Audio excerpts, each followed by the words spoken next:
Porque o governo está criando mais taxas e aumentando as que já existem em 2024?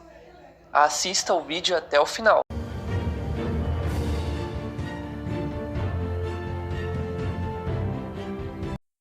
Fala aí, pessoal, bem-vindos ao canal Moedas do Mundo. Para quem não me conhece, eu sou o Bruno. Nesse vídeo vamos falar de economia. E ele pode ficar um pouco polêmico, porque não dá para falar de economia sem falar de política. Não é meu ponto forte falar de política. Eu também não quero falar nem sobre direita nem sobre esquerda. Então, sem mais enrolação, vamos falar sobre as taxações que o ministro da Fazenda, Fernando Haddad, está criando, ou aumentando nos últimos meses. E por quê? Então, nas últimas semanas, os brasileiros criaram vários memes sobre o Fernando Haddad devido às taxações que ele vem criado, Provavelmente você deve ter visto.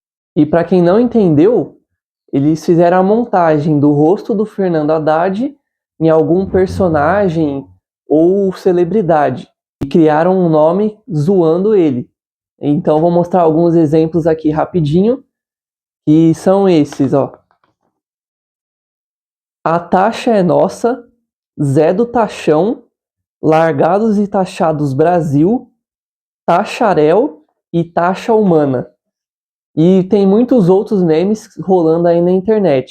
Mas por que ele tá virando piada e o que tá acontecendo aqui no Brasil? Vamos entender agora. Bom, a verdade é que o Brasil está devendo muito dinheiro. A dívida pública é de 6,9 trilhões de reais. Esse foi o valor fechado em maio, nós já estamos em agosto, e essa dívida só tende a aumentar devido aos juros. Fora isso, o governo ele também gasta mais do que recebe, então por isso acaba virando uma bola de neve. A dívida nunca acaba e ela só aumenta. Bom, a primeira coisa que o governo devia fazer é o corte de gastos, Inclusive é o que o presidente Javier Milei está fazendo na Argentina e a economia está se recuperando aos poucos. E eu fiz um vídeo sobre isso, se você não assistiu, clica aqui no card. Porém, o governo Lula e o Fernando Haddad, eles não têm nenhum plano para aumentar e conseguir recuperar a economia brasileira. A única saída que eles acham é aumentar impostos ou criar novos, Então eu vou mostrar na tela alguns dados aqui para vocês. Só esse ano, que nós estamos em agosto, ainda falta aí 4 meses e meio para acabar o ano, o governo já arrecadou mais de 2 trilhões de reais em impostos. E entre eles está incluído taxas, multas, juros e correção monetária. E todo esse dinheiro dos impostos vai parar onde? Em cofres públicos. Só que grande parte desse dinheiro é desviado justamente para cobrir despesas dos próprios políticos ou investir em propaganda eleitoral, beneficiar o partido e até mesmo obras que vai ser feito em não sei aonde e acaba que ela nunca termina, Ou demora muitos anos para terminar. Então, é muita coisa envolvida nisso, Que a gente não tem tanta certeza de onde vai parar. Mas uma coisa é certa, foi para os cofres públicos, esse dinheiro meio que some, A gente não vê retorno para a população. Mas vamos falar sobre as taxas agora e por que o Fernando Haddad virou piada, Recentemente, no dia 1º de agosto, começou a valer a taxa das buzinhas. Para quem nunca ouviu falar, é a taxa em que produtos importados, seja da China, de qualquer outro país, por aplicativos como a Shopee, Shein, AliExpress, eles sofreram aumento de impostos, Então, produtos abaixo de $50 tiveram aumento de imposto de 20%, sem falar do ICMS, que já era cobrado, que era 17%. Então, você tem que somar essas duas porcentagens, E, além disso, outro imposto que já acontecia antes era acima de $50 e o imposto era de 60%, fora o ICMS. E isso afeta principalmente a população mais pobre, Porque o produto que vem de fora é mais barato do que o fabricado aqui. inclusive equipamentos eletrônicos e tudo mais, que o pobre não tinha muito acesso, mas com a internet e globalização acabou sendo uma porta de saída, né, para eles adquirirem os objetos. A única coisa que está isenta desses impostos são medicamentos e produtos farmacêuticos.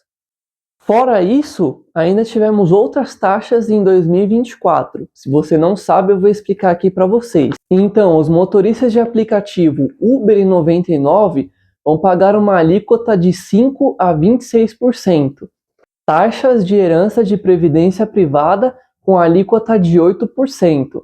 É isso mesmo, pessoal. Até quando você morre e deixa a herança para seus familiares, o governo vai pegar uma parte para ele. Fundos imobiliários e imóveis novos. No caso dos fundos imobiliários, se você investe ou pretende investir, é o seguinte, você vai comprar uma cota desse fundo e ele vai te pagar um dividendo todo mês. Esse dividendo, por ser um valor muito baixo, ele não tem que ser declarado no imposto de renda. Porém, se você compra um fundo e ele valoriza que seja aí R$20 e você vende ele com lucro, aí você tem que declarar no imposto de renda. No caso de imóveis novos, a alíquota é de 15 a 26,5%. Alimentos ultraprocessados. Esse ia ter um aumento no imposto, só que o governo acabou voltando atrás. O alimento ultraprocessado é muito consumido pelos mais pobres devido ao valor, né? Alimentos frescos são bem mais caros. E entre você comer uma coisa ruim e nada, é melhor você comer um ultraprocessado. Então o governo já voltou atrás nesse, não vai ter mais imposto. Aplicativos de apostas esportivas. Se você ganhar o prêmio na aposta, você vai ter que a pessoa física vai ter que pagar uma alíquota de 15% e no caso de empresas 12%. Carros elétricos vão ter um aumento de imposto que vai para a alíquota de 28%. E no caso dos atletas olímpicos, a gente acompanhou as notícias de que as medalhas e as premiações físicas não sofreriam imposto, né? Apenas as premiações pagas pelo Comitê Olímpico Brasileiro, que é o prêmio em dinheiro. Mas o governo Lula também voltou atrás e ele assinou uma medida provisória no último dia 7 de agosto para que fossem isentos esses impostos das premiações. Mas fiquem ligados, pessoal, porque se o governo tira o imposto de um lado, ele vai ter que colocar em outro. A gente nunca vai sair ganhando, né? Ah, mas Bruno, esses impostos são para os empresários, né? Não são para o consumidor. Errado, pessoal. Porque se o empresário tem um aumento de imposto, ele vai ter que repassar para os consumidores. Senão não tem sentido, né? Ele precisa do lucro. Se ele não tiver lucro, não adianta vender, né? Então quem paga tudo isso somos nós, as pessoas comuns, né? Que são os consumidores. E esse vídeo ele só tem o intuito para que você entenda o que está acontecendo, né? De onde vem tanto imposto. E aqui no Brasil já tem essa cultura de corrupção, que a gente paga imposto altíssimo, só que não tem retorno. E justamente para vocês quererem entender mais como funciona a economia. E se eu deixei passar alguma informação importante, deixa aqui nos comentários para mim fazer um vídeo novo e aí passar para vocês também. E se você gostou do vídeo, deixa o like no canal, se inscreva se você não é inscrito, que me ajuda e ajuda você a sempre ter conteúdo novo aqui no canal para você não perder nada. E ajuda outras pessoas a achar meu canal também. E eu vou indicar aqui para vocês o meu short sobre a premiação dos atletas olímpicos brasileiros e um vídeo sobre a desvalorização do real. Então é isso, até semana que vem.